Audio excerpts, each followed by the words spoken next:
इस एक्टिविटी के अंत तक आप सीखेंगे पर्सनल इंफॉर्मेशन मैनेजर की व्याख्या करना, आउटलुक 2019 को कैसे कॉन्फ़िगर और सेट करना है, आउटलुक 2019 का यूजर इंटरफेस का वर्णन करना।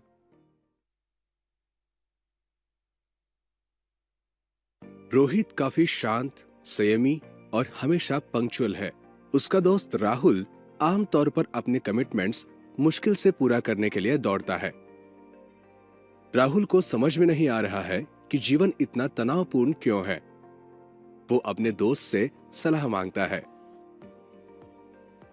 रोहित कहते हैं कि उन्हें एक पर्सनल इंफॉर्मेशन मैनेजर का उपयोग करने की आवश्यकता है, जिसे कभी-कभी PIM भी कहा जाता है।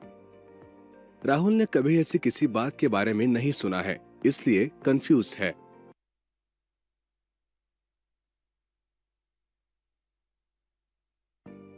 रोहित बताते हैं, हम में से अधिकांश लोग बहुत व्यस्त जीवन जीते हैं और एक साथ कई एक्टिविटीज को करने की आवश्यकता होती है। हमें कब और क्या करना है, इस पर शारीरिक रूप से नजर रखना कभी-कभी असंभव होता है। थोड़ी सी मदद और संगठन काफी दूर तक साथ दे सकती है। PIM एक प्रकार का एप्लीकेशन सॉफ्टवेयर है जो एक पर्सनल ऑर्गेनाइजर के रूप में कार्य करता है और आपके सभी एक्टिविटीज सही रास्ते पर चलती है। यह सुनिश्चित करता है कि आपके पास हमेशा सही जगह पर सही रूप में सही जानकारी हो, ताकि आप इसे खोजने में कम समय व्यतीत करें।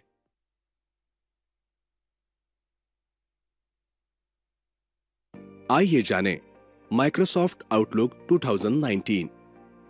MS आउटलुक खोलने के लिए स्टार्ट बटन पर क्लिक करें। स्टार्ट मेनू डिस्प्ले होता है। नीचे स्क्रॉल करें और फिर माइक्रोसॉफ्ट आउटलुक खोजें। इसे खोलने के लिए क्लिक करें। आउटलुक विंडो आपका स्वागत करता है।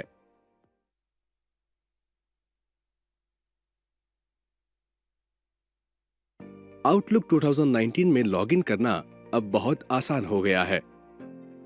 यहां अपना जीमेल एड्रेस एंटर करें और कनेक्ट पर क्लिक करें। यदि आप अपने जीमेल अकाउंट से लॉगिन कर रहे हैं, तो आपको पहले जीमेल अकाउंट सेटिंग से पॉप फॉर मेल्स को एनेबल करना होगा, जैसा कि यहां दिखाया गया है। अब आउटलुक सेटअप करने के लिए वापस आते हैं। इस पॉपअप विंडो में नेक्स्ट क्लिक करें। अब अपने जीमेल अकाउंट में लॉगिन करते समय एंटर किया गया पासवर्ड एंटर करें। कीप साइन इन को एनेबल रखें। साइन इन पर क्लिक करें। आप डिटेल्स यहां पढ़ सकते हैं। जब आपका पूरा पढ़कर हो जाए तो अलाउ पर क्लिक करें। अकाउंट सेटअप अब पूर्ण हो गया है। आप सेटअप आउटलुक मोबाइल को माय फोन पर सक्षम कर सकते हैं। विकल्प के लिए आप अपने मोबाइल फोन से आउटलुक ऐप का उपयोग करना भी पसंद करेंगे। ओके पर क्लिक करें। यह है आपका आउटलुक 2019। यदि आप एक व्यक्ति हैं, तो आपको पिछले लेसन में अनुसरण किए गए स्टेप्स का पालन करके लॉगिन करना प्रेफर करना चाहिए। किसी कंपनी में कंप्यूटर पर्सनल इंचार्ज या सिस्टम एडमिन कुछ नियमों को म्यूचुअल रूप से सेट करने के लिए एडवांस ऑप्शंस का उपयोग करके आउटलुक को कॉन्फ़िगर कर सकता है। आइए जानें ऐसा कैसे करें। यहां अपना जीमेल एड्रेस दर्ज करें और फिर एडवांस ऑप्शन पर क्लिक करें। Let me setup my account manually option को सक्षम करें। कनेक्ट और पॉप पर क्लिक करें। अब आप इनकमिंग मेल, आउटगोइंग मेल और मैसेज डिलीवरी से संबंधित सेटिंग या नियम यहां स्पेसिफाई कर सकते हैं। अभी के लिए हम कुछ भी स्पेसिफाई नहीं करना चाहते हैं। हम सभी सेटिंग्स को वैसे ही रखेंगे और नेक्स्ट क्लिक करें।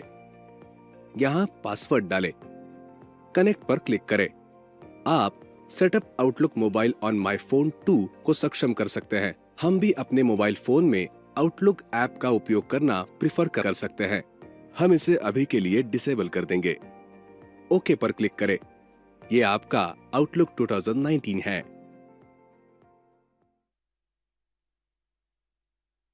हम आउटलुक 2019, आउटलुक 365 पेड वर्जन और आउटलुक 365 अनपेड वर्जन जैसे 3 नवीनतम आउटलुक संस्करणों के यूजर इंटरफेस पर एक नजर डालेंगे और सीखेंगे। पहला है आउटलुक 2019। जब आप पहली बार आउटलुक को कॉन्फ़िगर करते हैं, तो आउटलुक 2019 का मेल मॉडल प्रदर्शित होता है। आप परिचित माइक्रोसॉफ्ट ऑफिस इंटरफेस देखेंगे। इसमें रिबन होता है जिसमें टास्क ओरिएंटेड टैब्स ग्रुप्स में डिवाइडेड होते हैं। हर ग्रुप्स में आइकन होते हैं जिनका उपयोग कमांड एग्जीक्यूट करने के लिए किया जाता है। आउटलुक 2019 में अतिरिक्त प्रासंगिक टैब भी शामिल है जो आपके काम करते ही आते जाते रहते हैं। क्विक एक्सेस टूलबार में बटन होते हैं जो आपको हर समय लगने वाली क्रियाओं को आसानी से करने की सुविधा देते हैं।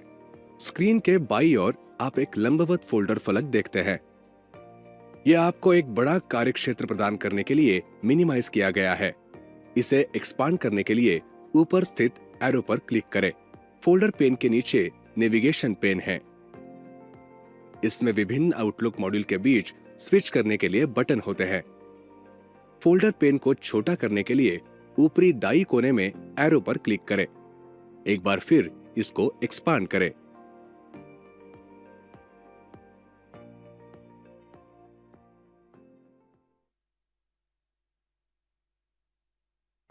आप विभिन्न आउटलुक मॉड्यूल्स के बीच स्विच करने के लिए फोल्डर पेन के नीचे स्थित बटन का उपयोग कर सकते हैं। संबंधित मॉड्यूल देखने के लिए प्रत्येक बटन पर क्लिक करें।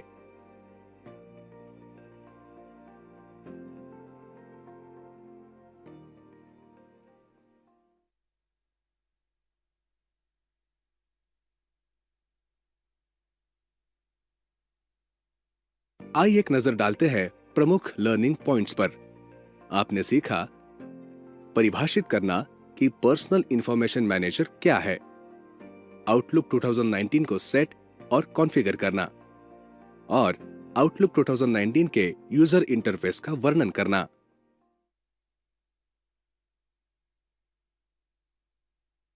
इस एक्टिविटी के अंत तक आप ये सीख चुके होंगे कि ईमेल में बैकग्राउंड स्टेशनरी का उपयोग करने की प्रोसेस की रूपरेखा कैसे तैयार करें, आउटगोइंग ईमेल में उपयोग की जाने वाली सिग्नेचर फाइल्स का निर्माण करना, सिग्नेचर टेक्स्ट को फॉर्मेट करने की व्याख्या करना, एक सिग्नेचर फाइल के अलावा एक इमेज का कैसे उपयोग करें, सिग्नेचर फाइलों का उपयोग कैसे करें।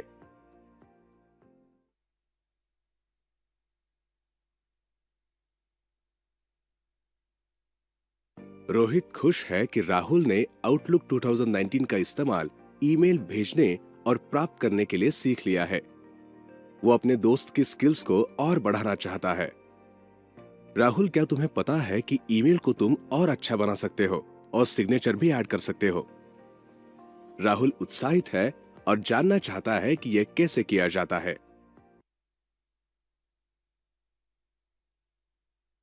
आउटलुक बैकग्राउंड स्टेशनरी नामक एक सुविधा प्रदान करता है। यह अपने ईमेल के बैकग्राउंड को अपनी पसंद के अनुसार आकर्षक बनाने में सक्षम बनाता है। फाइल टैब पर क्लिक करें और मेल ऑप्शन चुनें। अ कंपोज मैसेज सेक्शन में स्टेशनरी एंड फॉन्ट पर क्लिक करें। प्रदर्शित विंडो में पर्सनल स्टेशनरी टैब में थीम पर क्लिक करें। थीम या स्टेशनरी विंडो में दाईं ओर विभिन्न थीम्स पर एक एक करके क्लिक करें और बाईं ओर पूर्वावलोकन देखें। जब आपको कोई मुनासिब थीम मिल जाए तो ओके पर क्लिक करें। अन्य दो विंडोज में भी ओके पर क्लिक करें। अब न्यू ईमेल पर क्लिक करें। अब आपके ईमेल को अट्रैक्टिव बैकग्राउंड मिला है। डिटेल्स एंटर करें और सेंड टू डिस्पैच पर क्लिक करें।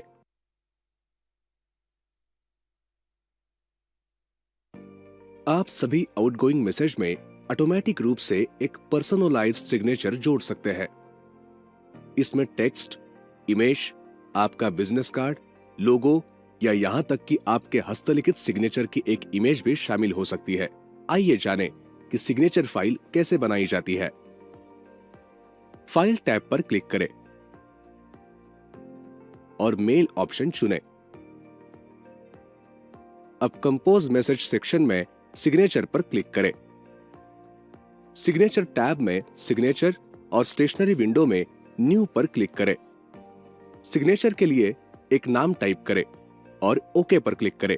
एडिट सिग्नेचर बॉक्स में वो टेक्स्ट टाइप करें जिसे आप सिग्नेचर में शामिल करना चाहते हैं। आप डिस्प्लेड ऑप्शंस का उपयोग करके टेक्स्ट को आवश्यकता अनुसार फॉर्मेट कर सकते हैं। उदाहरण के लिए, अगर आपको कोई इमेज इंसर्ट करनी है जैसे कि कंपनी लोगो, तो आपके कर्सर को उपयुक्त स्थिति में रखें। पिक्चर ऑप्शन पर क्लिक करें, अवश्य पिक्चर ब्राउज करें और इंसर्ट पर क्लिक करें। सिग्नेचर और स्टेशनरी विंडो में ओके पर क्लिक करें और आउटलुक ऑप्शन विंडो में एक बार फिर ओके क्लिक करें। अब एक नया ईमेल संदेश खोलें। अपने डिटेल्स और अन्य फील्ड्स दर्ज करें। सिग्नेचर पर क्लिक करें और माय सिग्नेचर का चयन करें। इस ईमेल में सिग्नेचर शामिल की गई है। आप इसे अभी सेंड कर सकते हैं।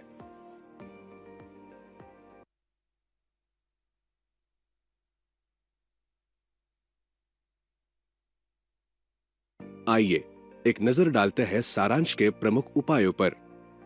ईमेल में बैकग्राउंड स्टेशनरी का उपयोग करने की प्रोसेस को रेखांकित करना। आउटगोइंग ईमेल में उपयोग की जाने वाली सिग्नेचर फाइल्स को बनाना। सिग्नेचर टेक्स्ट को फॉर्मेट करने का तरीका समझाना। सिग्नेचर फाइल के लिए इमेज का उपयोग करना। सिग्नेचर फाइल के इस्तेमाल का तरीका समझाना।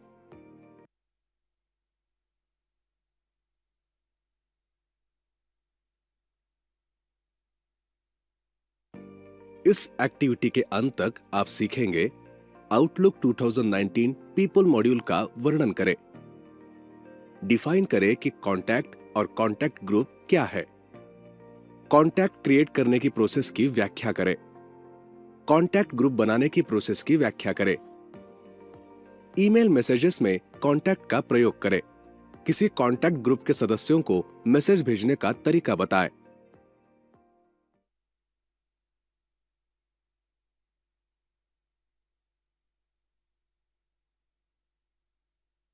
रोहित को लगता है कि राहुल आउटलुक 2019 सीखने के अगले स्तर पर जाने के लिए तैयार है। वो दूसरे आउटलुक मॉड्यूल पीपल को समझाने का फैसला करता है। राहुल ने अब तक जो कुछ भी सीखा है उससे उत्साहित है और अधिक जानने के लिए उत्सुक है। पीपल मॉड्यूल का उपयोग करके आप एक एड्रेस बुक या आपके सभी कॉन्टैक्ट्स की सूची बना सकते हैं। Contact list physical address book के समान है। ये आसानी से एंट्री करने और इंफॉर्मेशन की पुनः प्राप्ति के मामले में कहीं अधिक उपयोगिता प्रदान करता है।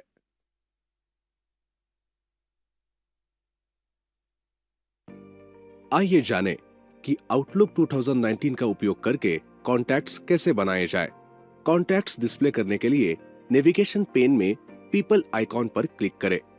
अब होम टैब पर न्यू ग्रुप में न्यू कॉन्टैक्ट पर क्लिक करें या Ctrl+N दबाएं। डिस्प्लेड विंडो में अपने कॉन्टैक्ट डिटेल्स भरें, जैसे कि पूरा नाम, ईमेल एड्रेस और अन्य प्रासंगिक जानकारी दर्ज करें। सेव एंड क्लोज पर क्लिक करें और हो जाने पर बंद करें। इसी तरह अन्य कॉन्टैक्ट्स दर्ज करें।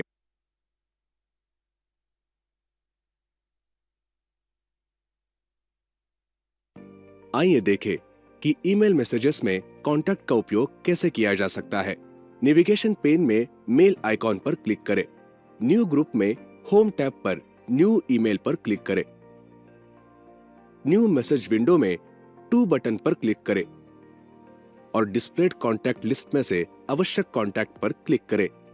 फिर विंडो के नीचे टू बटन पर क्लिक करें। आप मल्टीपल कॉन्टैक्ट का चयन करते समय कंट्रोल की दबाकर उन्हें ऐड कर सकते हैं। विंडो के निचले भाग में टू बटन पर वापस क्लिक करें। सीसी या बीसीसी बॉक्स में ईमेल एड्रेस शामिल करने के लिए कॉन्टैक्ट पर क्लिक करें और फिर संबंधित बटन पर क्लिक करें। जब हो जाए तो ओके पर क्लिक करें। आपके ईमेल एड्रेसेस अब प्रासंगिक कॉलम में डिस्प्ले होते हैं। क्या यह हर बार पूरा ईमेल एड्रेस दर्ज करने से अधिक सुविधाजनक नहीं है? अन्य डिटेल्स एंटर करें और ईमेल भेजें।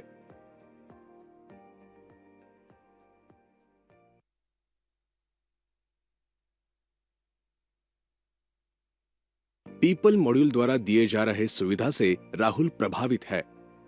रोहित उससे कहता है कि वो और भी बहुत कुछ कर सकता है। वो कई कॉन्टैक्ट्स को एक कॉन्टैक्ट ग्रुप में जोड़ सकता है। मैसेज ऐसे ग्रुप को भेजा गया जहां सभी मेंबर्स को प्राप्त होता है। यह बहुत उपयोगी होता है जब आपको नियमित रूप से लोगों के समान ग्रुप के साथ संवाद करने की आवश्यकता होती है। आइए एक नया कॉन्टैक्ट ग्रुप बनाएं। न्यू आइटम पर क्लिक करें और मोर आइटम्स पर अपना कर्सर घुमाएं और कॉन्टैक्ट ग्रुप पर क्लिक करें। एक नई विंडो खुलकर आएगी। नेम बॉक्स में ग्रुप का नाम लिखें। मेंबर ग्रुप से ऐड मेंबर पर क्लिक करें। फ्रॉम आउटलुक कॉन्टैक्ट्स पर क्लिक करें। सिलेक्ट मेंबर कॉन्टैक्ट विंडो दिखाई देगी।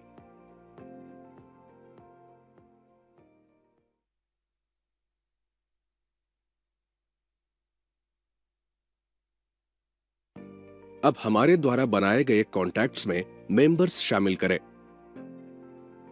फर्स्ट कॉन्टैक्ट सिलेक्ट करें जिसे आप समूह में शामिल करना चाहते हैं और कंट्रोल की को दबाए रखते हुए अन्य नामों को भी सिलेक्ट करें।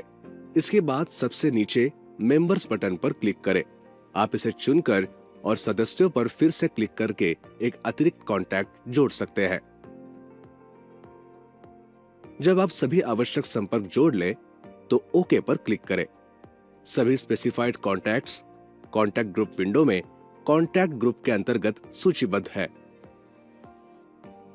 कॉन्टैक्ट ग्रुप टैब पर ग्रुप को सेव करने के लिए एक्शन ग्रुप में सेव एंड क्लोज पर क्लिक करें। ग्रुप अब कॉन्टैक्ट लिस्ट में अन्य संपर्कों के साथ डिस्प्ले होता है। आप किसी बाहरी सदस्य को भी जोड़ सकते हैं जो कॉन्टैक्ट ग्रुप में आपके कॉन्टैक्ट लिस्ट में नहीं है। कॉन्टैक्ट लिस्ट में ग्रुप के नाम पर डबल क्लिक करें। यह कॉन्टैक्ट ग्रुप विंडो डिस्प्ले करता है। मेंबर ग्रुप में कॉन्टैक्ट ग्रुप टैब पर ऐड मेंबर पर क्लिक करें और डिस्प्ले विंडो में आउटलुक कॉन्टैक्ट्स पर क्लिक करें और सदस्य का नाम और ईमेल पता एंटर करें और ओके पर क्लिक करें। अब सेव एंड क्लोज पर क्लिक करें। सदस्य अब जोड़ा गया है।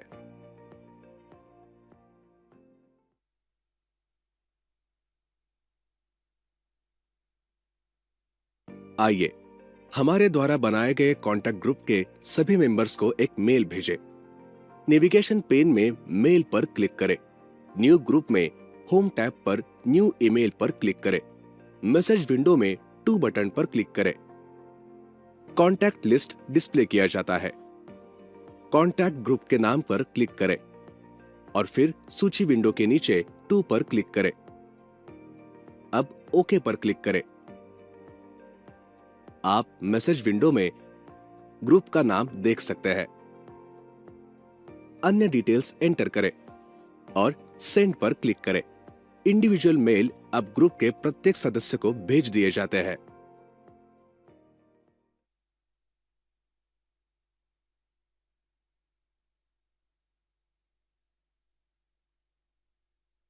आइए नजर डालते हैं प्रमुख सीखने के तरीकों पर।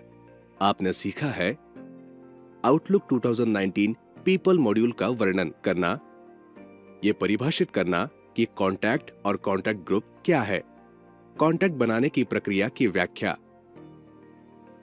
कॉन्टैक्ट ग्रुप बनाने की प्रक्रिया की व्याख्या,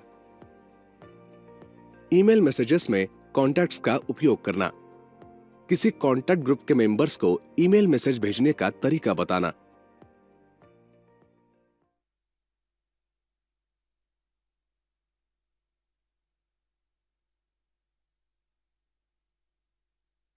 इस एक्टिविटी के अंत तक आप सीखेंगे आउटलुक 2019 मेल मॉड्यूल को समझना, मेल फोल्डर के उपयोग के बारे में बताना, ईमेल मैसेज बनाने की प्रक्रिया की रूपरेखा तैयार करना, ईमेल अटैचमेंट के उपयोग को समझना, ड्राफ्ट बनाने का तरीका बताना, ईमेल का रिप्लाई देने और उसे फॉरवर्ड करने का तरीका बताना।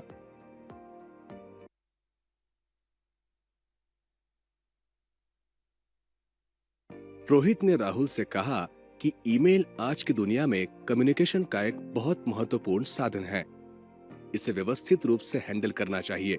आप ईमेल से संबंधित सभी एक्टिविटीज को प्रभावी ढंग से संभालने के लिए आउटलुक 2019 जैसे मेल टूल का उपयोग कर सकते हैं।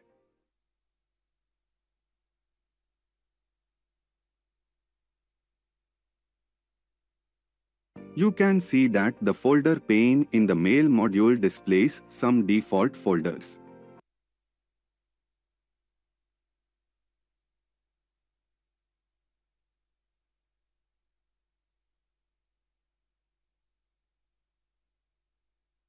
आइए जानते हैं कि नया ईमेल मैसेज कैसे क्रिएट किया जाता है। स्क्रीन के बाईं ओर न्यू मैसेज पर क्लिक करें। एक न्यू मैसेज विंडो खुलेगी।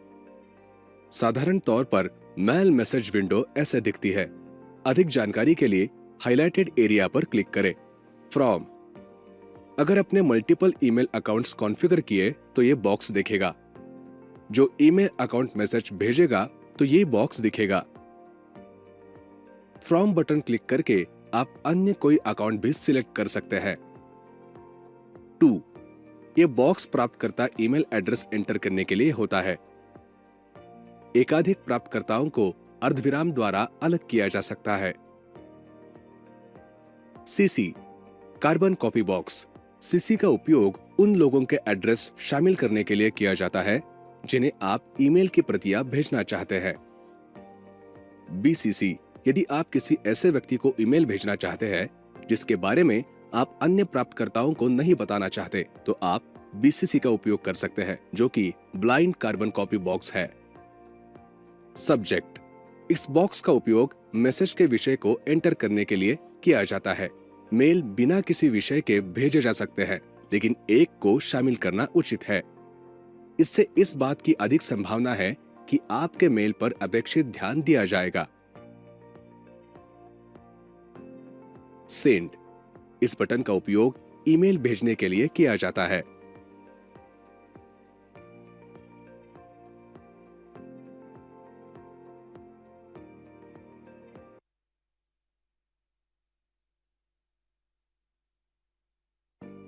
आइए अब मैसेज विंडो में डिटेल्स एंटर करें। टू सीसी और बीसीसी बॉक्स में उन लोगों का ईमेल एड्रेस एंटर करें जिन्हें आप ईमेल भेजना चाहते हैं। सब्जेक्ट या मैसेज टेक्स्ट एंटर करें जैसे कि यहां दिखाया गया है। सुनिश्चित करें कि आपने जो कुछ भी एंटर किया है वह सही है और फिर सेंड पर क्लिक करें।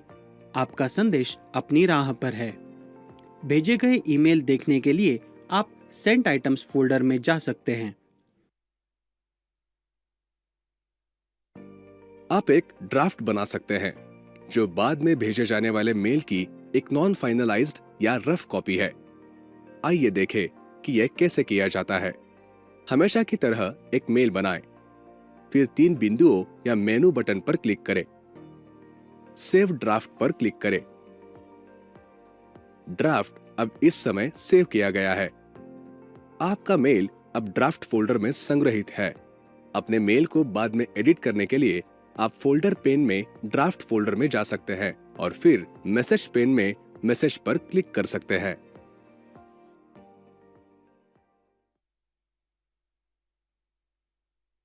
अटैचमेंट वे फाइलें या आइटम्स है जिन्हें ईमेल मैसेज के साथ शामिल किया जा सकता है। उनकी तुलना एक कवर लेटर से की जा सकती है जो कभी-कभी एक पार्सल या जन्मदिन कार्ड से अटैच होता है, जिसे उपहार के साथ भेजा जाता है। ईमेल प्राप्तकर्ता अटैचमेंट खोल सकता है, देख सकता है और एडिट कर सकता है। आप किसी भी ईमेल में सभी प्रकार की फाइलें अटैच कर सकते हैं, जिसमें spreadsheet, word document, database file, यहाँ तक कि ऑडियो रिकॉर्डिंग और ग्राफिक इमेजेस शामिल है। आइए एक मेल मैसेज में अटैचमेंट शामिल करें। मैसेज टैब पर अटैच आइकन पर क्लिक करें और फिर ब्राउज दिस कंप्यूटर चुनें। प्रदर्शित विंडो में उस फाइल को सिलेक्ट करें जिसे आप अटैच करना चाहते हैं और फिर ओपन पर क्लिक करें। आप कितनी भी फाइलें अटैच कर सकते हैं। एक या एक से अधिक फाइलों को सिलेक्ट करने के लिए सिलेक्शन करते समय कंट्रोल की दबाए रखें और फिर ओपन पर क्लिक करें। अटैच फाइलों की सूची सब्जेक्ट के नीचे प्रदर्शित होती है। किसी गलत अटैचमेंट को हटाने के लिए ड्रॉप डाउन बटन पर क्लिक करें और फिर रिमूव अटैचमेंट पर क्लिक करें या डिलीट दबाएं। अब ईमेल को नियमित की तरह भेजें।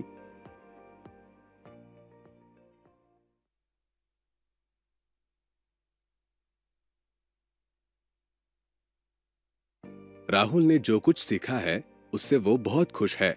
वो इस बारे में अधिक जानना चाहता है कि मेल कैसे पढ़ा जाए और उनका उत्तर कैसे दिया जाए। आभार में खुश है रोहित। वो समझाता है, आउटलुक 2019 और 365 में आपको ईमेल भेजने या प्राप्त करने के लिए रिफ्रेश करने की आवश्यकता नहीं है। डिफॉल्ट रूप से ईमेल संदेश निश्चित समय अंतराल के बाद ऑटोमेटिक रूप से भेजे और प्राप्त किए जाते हैं। मेल पर क्लिक करें और अपना संदेश दाईं ओर स्थित रीडिंग पेन में देखें। मैसेज लिस्ट में एक पेपर क्लिप आइकन द्वारा अटैचमेंट को शामिल करने वाले संदेशों की पहचान की जाती है। मेल को एक अलग विंडो में खोलने के लिए उस पर डबल क्लिक करें। अटैच्ड फाइलों के नाम मैसेज टेक्स्ट के ऊपर प्रदर्शित होते हैं। अटैचमेंट देखने के लिए उस पर डबल क्लिक करें। इसे एक रेगुलर डॉक्यूमेंट की तरह बंद करें।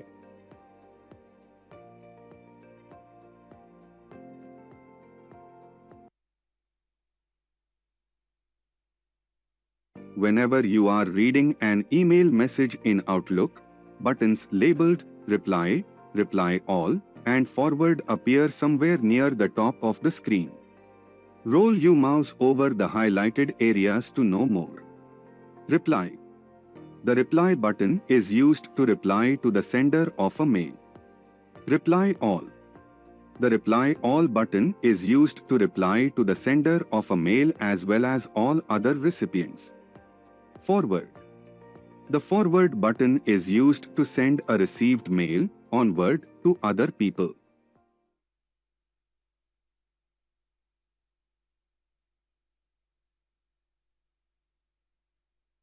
आइए एक मेल का रिप्लाई देना सीखें। उस मेल पर जाएं जिसका आप रिप्लाई देना चाहते हैं। अब रिप्लाई पर क्लिक करें। एक नई मेल मैसेज विंडो प्रदर्शित होती है। यह प्रेषक के ईमेल एड्रेस को टू बॉक्स में और मूल विषय को सब्जेक्ट बॉक्स में RE शब्दों से पहले प्रदर्शित करता है। साथ ही मूल मेल को नए मेल के साथ जोड़ा जाता है।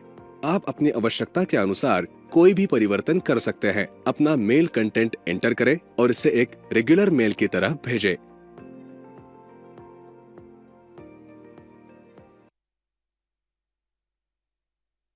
राहुल को एक दिलचस्प मेल मिला है। वो इसे अपने एक मित्र को भेजना चाहता है।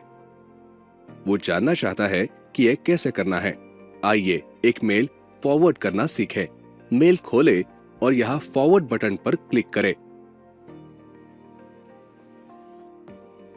ओरिजिनल मेल टेक्स्ट और सब्जेक्ट से पहले FW शब्दों के साथ एक नई मैसेज स्क्रीन दिखाई देती है। ओरिजिनल सेंडर का नाम, ईमेल एड्रेस और रिसीव्ड डेट और टाइम भी शामिल होता है। आप चाहे तो टेक्स्ट को एडिट कर सकते हैं और अतिरिक्त टेक्स्ट भी शामिल कर सकते हैं। आप प्रेषक के डिटेल्स भी हटा सकते हैं। अब टू बॉक्स में आवश्यक ईमेल एड्रेस एंटर करें और मेल भेजें।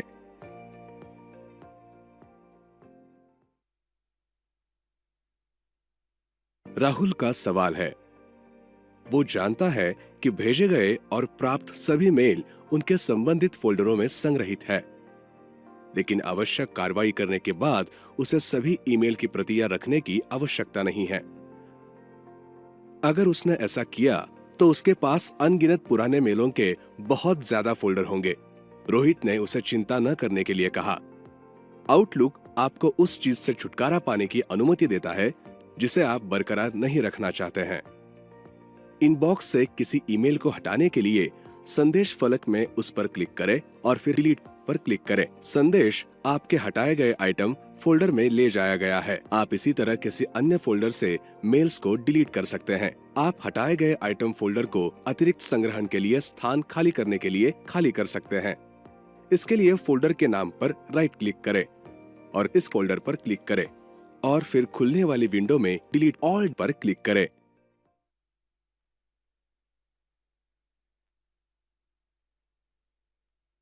आपने ये एक्टिविटी पूरी की है। आपने सीखा आउटलुक 2019 मेल मॉड्यूल को समझना, मेल फोल्डर के उपयोग की व्याख्या, ईमेल मैसेज बनाने की प्रक्रिया को रेखांकित करना, ईमेल अटैचमेंट के उपयोग को समझना, ड्राफ्ट बनाने का तरीका समझना, मेल को रिप्लाई और फॉरवर्ड करने के तरीके के बारे में बताना, ईमेल को डिलीट करने का तरीका समझना।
लैपटॉप हल्के और पोर्टेबल होते हैं और आपको कहीं भी आपका कार्यस्थल बनाने की सुविधा देते हैं।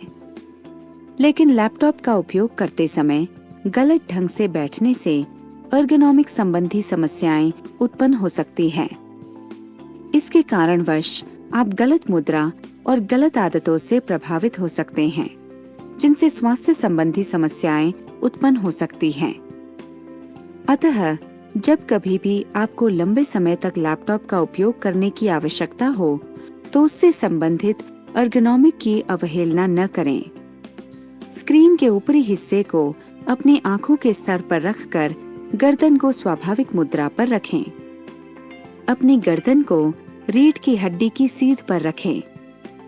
आगे की ओर झुकें या धक्का न दें।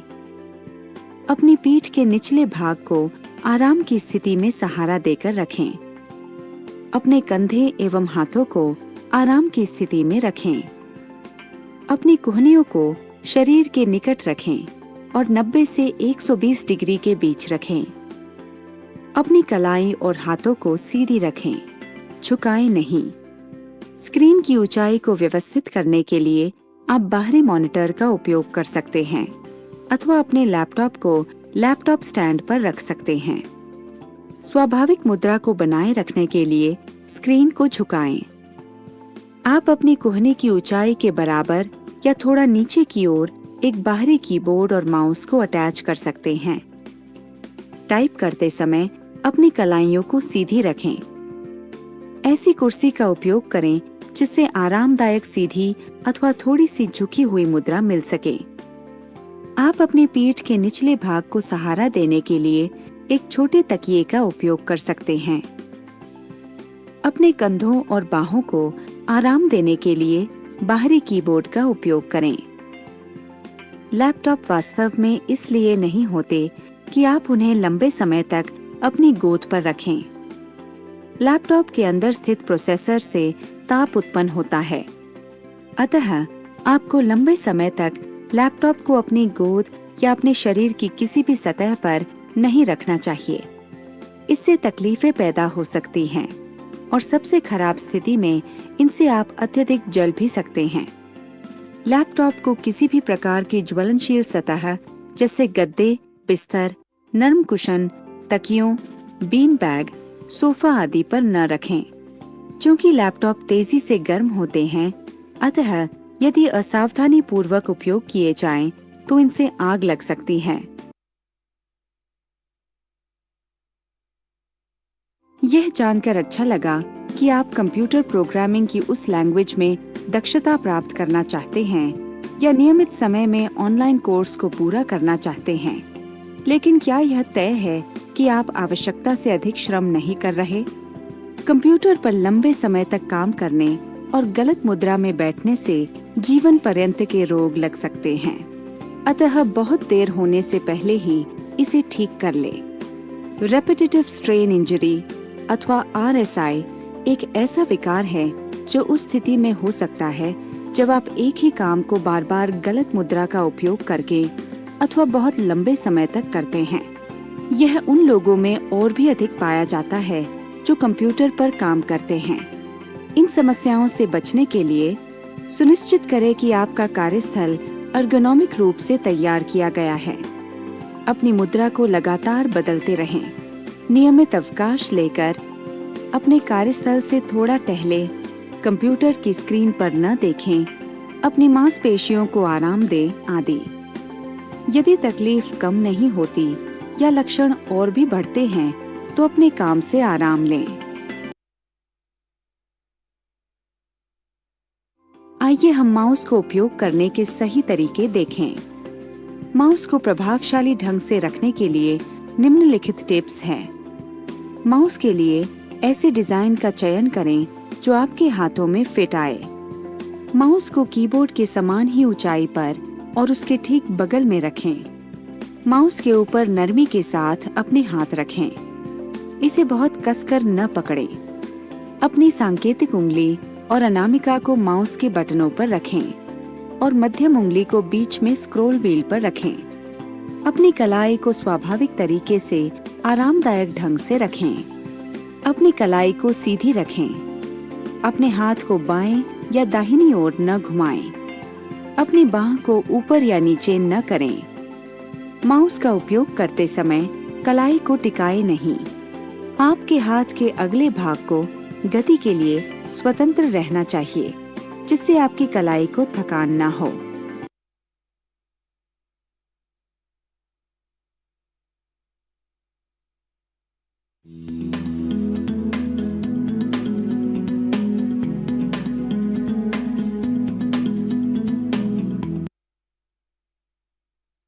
योजना एवं प्रबंधन साथ साथ ही चलते हैं। यदि आप कुछ पहले से योजना बना लें तो न केवल आपके पहले से किन्हीं व्यवधानों की संभावनाओं का मूल्यांकन कर सकते हैं, बल्कि उनका अच्छी तरह से प्रबंधन भी कर सकते हैं। मूवी की योजना बना रहे हैं, मित्र से मिलने जाना है, एक महत्वपूर्ण मीटिंग पर जाना है, रास्तों के विकल्पों, यात्रा में लगने वाले समय आदि की जानकारी के लिए गूगल मैप का उपयोग करें। आप सबसे छोटे रास्ते का विकल्प चुन सकते हैं और ट्रैफिक से बच भी सकते हैं। समय और ईंधन की बचत करें। गूगल मैप का ऐप सार्वजनिक और निजी दोनों तरह के साधनों के लिए विभिन्न रास्तों के विकल्प प्रदर्शित करता है। आप अपने लिए सुविधाजनक रास्ते के लिए एक विस्तृत नेविगेशन देखने का विकल्प भी चुन सकते हैं। अपना जन्मदिन मना रहे हैं, शादी, बच्चे का पहला जन्मदिन, कागज के निमंत्रण पत्र भेजने के स्थान पर ई-निमंत्रण भेजें और आप कागज बचाने में अपना योगदान देंगे। ई-निमंत्रण के लाभ: आप अपने खुद के निमंत्रण डिजाइन कर सकते हैं। अपने सभी मित्रों को ईमेल करें और अटैचमेंट के रूप में निमंत्रण भेजें। आपके अतिथि अपने गूगल कैलेंडर में भी तारीख को चिन्हित कर सकते हैं। जब आप इस प्रकार से निमंत्रण भेजते हैं, आप न केवल लिफाफे और निमंत्रण पत्र में लगने वाले कागज की बचत करते हैं, बल्कि आप काफी समय भी बचाते हैं। आप इस सूची में किसी भी नए अतिथि को जोड़कर उन्हें भी अटैचमेंट भेज सकते हैं। अपने जन्मदिन पर वृक्षारोपण अवश्य करें अथवा रिटर्न गिफ्ट के रूप में एक पौधा उपहार में दें।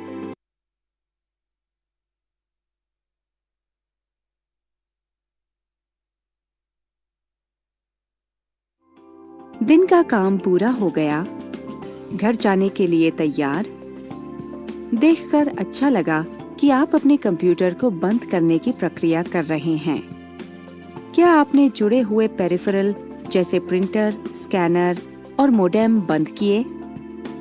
USB डिवाइस को भी हटाना न भूलें। क्या आप जानते हैं, यदि संभव हो तो आपको कभी भी किसी उपकरण को प्लग निकालकर शटडाउन नहीं करना चाहिए। अधिकांश स्थितियों में, चाहे आपके ऑपरेटिंग सिस्टम का शटडाउन कमांड हो या आपके पेरिफेरल उपकरणों में पावर का बटन हो, हर जगह एक सॉफ्ट तरीका जरूर होता है। यद्यपि यहाँ एक अत्यधिक महत्वपूर्ण बात भी है। बहुत से लोग USB, थंडरबोल्ट अथवा फायरवायर स्टोरेज को विंडोज को सुरक्षित तरीके से निकालने के लिए सूचित किए बिना ही निकाल लेते हैं। ऐसे व्यवहार से कभी-कभी एक्सटर्नल डेटा के उपकरण, flash drive, hard drive, camera और प्लेयर में से काफी मात्रा में डेटा का नुकसान हो सकता है और यहाँ तक कि वह उपकरण पूरी तरह से काम करना बंद कर सकता है। सबसे बुरा परिणाम किसी उपकरण को अनप्लग करने पर होता है अथवा उस समय जब फाइल डिलीट करने की प्रक्रिया चल रही होती है। अब जबकि आपने सभी पेरिफेरल निकाल दिए हैं, तो उनकी बिजली की आपूर्ति को भी बंद करना न भूलें। अपना कंप्यूटर शटडाउन करके प्रतीक्षा करें। अब मॉनिटर भी बंद कर दें। बाहर निकलते समय ऑफिस की बिजली भी बंद कर दें। ऊर्जा की बचत करें, पर्यावरण की रक्षा करें।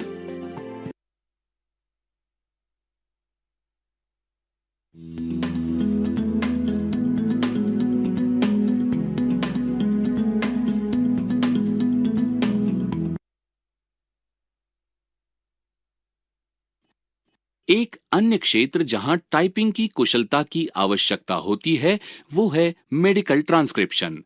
मेडिकल ट्रांसक्रिप्शन में बोले गए ऑडियो फाइल से डॉक्टरों की रिपोर्ट को ट्रांसक्राइब अथवा टाइप किया जाता है।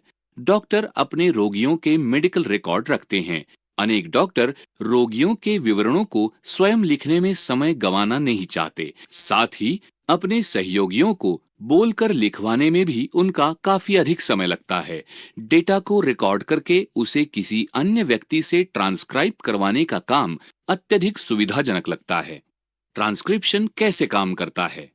अनेक देशों में आजकल बीमा कंपनियों ने टाइप किए हुए मेडिकल नोट्स अनिवार्य कर दिए हैं, जिसका अर्थ है पिछले दशक में मेडिकल ट्रांसक्रिप्शन के काम की आवश्यकता लगभग 3 गुना बढ़ गई है।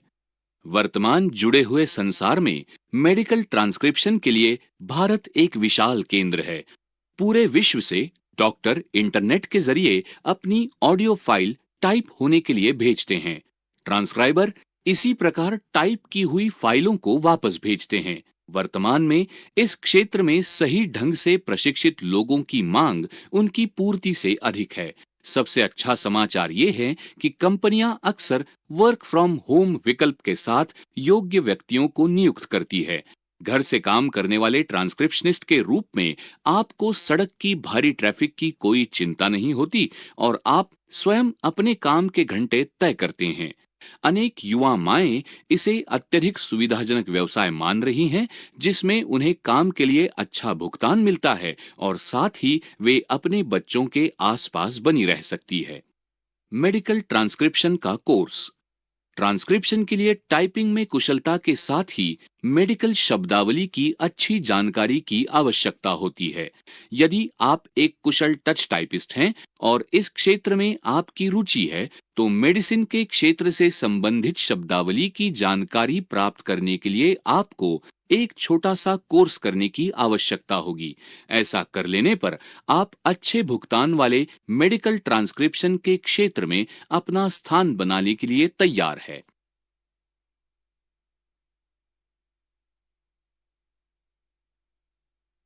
ट्रांसक्रिप्शन कैसे काम करता है?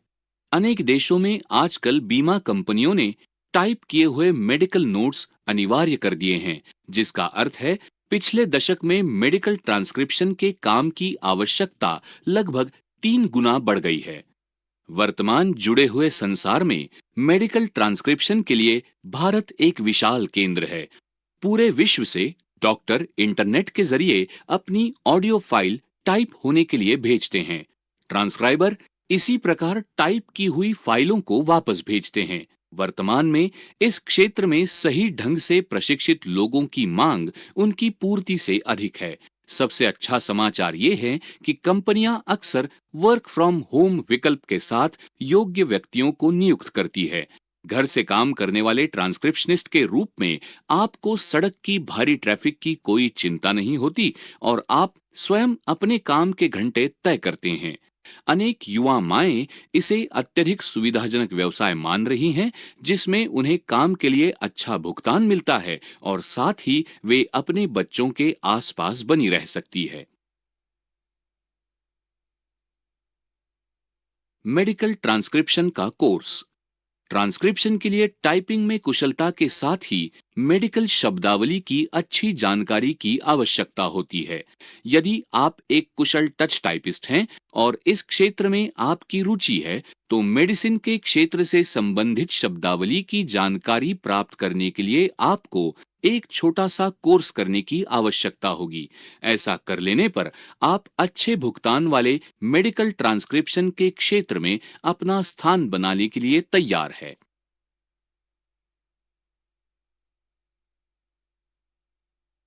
ये एक प्रॉपर्टी के सौदे का एग्रीमेंट है, जिसे एक स्टैम्प पेपर पर तैयार किया गया है। इसकी सामग्री को भी कुशल टाइपिस्ट ने एंटर किया है।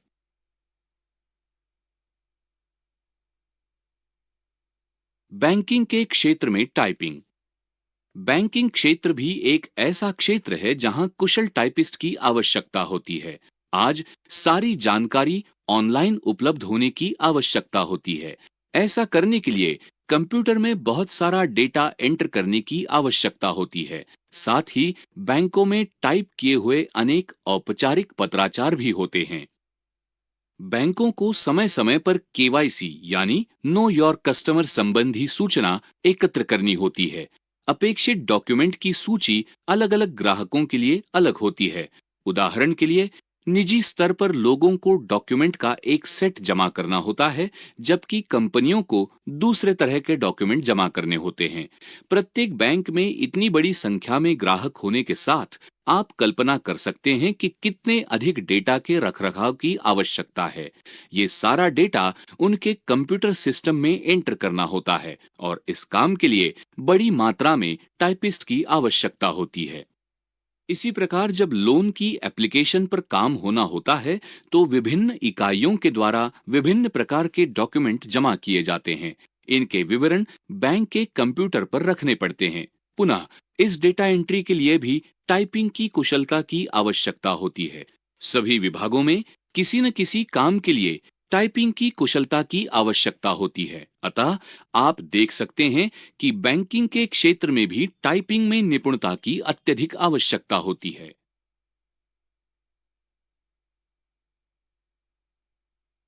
बैंकों को समय समय पर केवाईसी यानी नो योर कस्टमर संबंधी सूचना एकत्र करनी होती है। अपेक्षित डॉक्यूमेंट की सूची अलग अलग ग्राहकों के लिए अलग होती है। उदाहरण के लिए, निजी स्तर पर लोगों को डॉक्यूमेंट का एक सेट जमा करना होता है, जबकि कंपनियों को दूसरे तरह के डॉक्यूमेंट जमा करने होते हैं। प्रत्येक बैंक में इतनी बड़ी संख्या में ग्राहक होने के साथ आप कल्पना कर सकते हैं कि कितने अधिक डेटा के रखरखाव की आवश्यकता है।